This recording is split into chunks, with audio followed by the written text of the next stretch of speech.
Jennifer, thanks. A man has been shot to death by a Cincinnati police officer. This happened just after 11 on Chase Street in Northside. Police were investigating an aggravated menacing call at the time, and it didn't take long for people to come out in that neighborhood expressing anger in the moments after the shooting. Not on your sides. Allie Kramer live at the scene this morning where crowds have gathered as police investigated. Allie?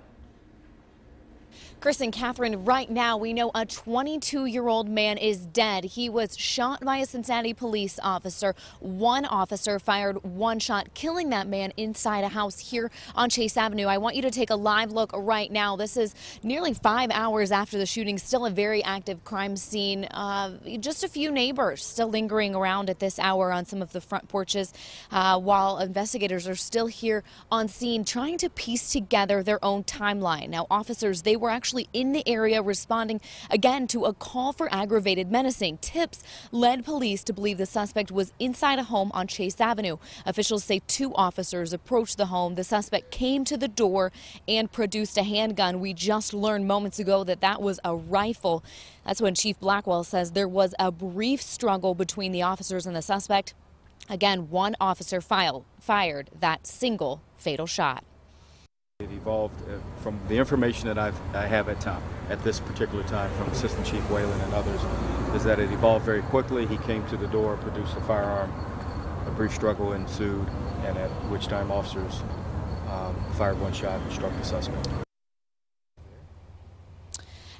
Now again, we want you to take one more quick look right now live at the scene. Still a few people, I would say less than a dozen now, still on the street watching as things are unfolding. The investigation, we're told, should wrap up here right now, but I can tell you again that we just got an update from Cincinnati Police, and they're telling us that the officers involved and any witnesses, they are being interviewed. Those interviews started about 3:30 this morning, so we are expecting to get updates throughout the morning. We will, of course, keep you updated as well. Reporting live this morning, Allie Kramer, 9 on your side.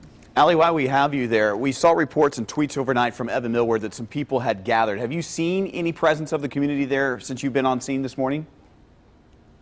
Well, Chris, I can tell you again, I see about maybe 6 people on the porch behind me right now. We did get that update just a minute ago from Cincinnati Police. They tell us there were 2 arrests for disorderly conduct, but those people were arrested without incident. Officers understand this is an emotional time, and they tell us that they're trying to be very cautious and very sensitive to the emotions that are running high right now in this area with neighbors, friends, and of course family that are headed to the scene. So other than those 2 arrests, really things are quiet out here and have been calm, and officers are going to remain on scene right now to make sure that things stay that way. Allie Kramer live this morning in Cincinnati. We appreciate the insight there. And when she talks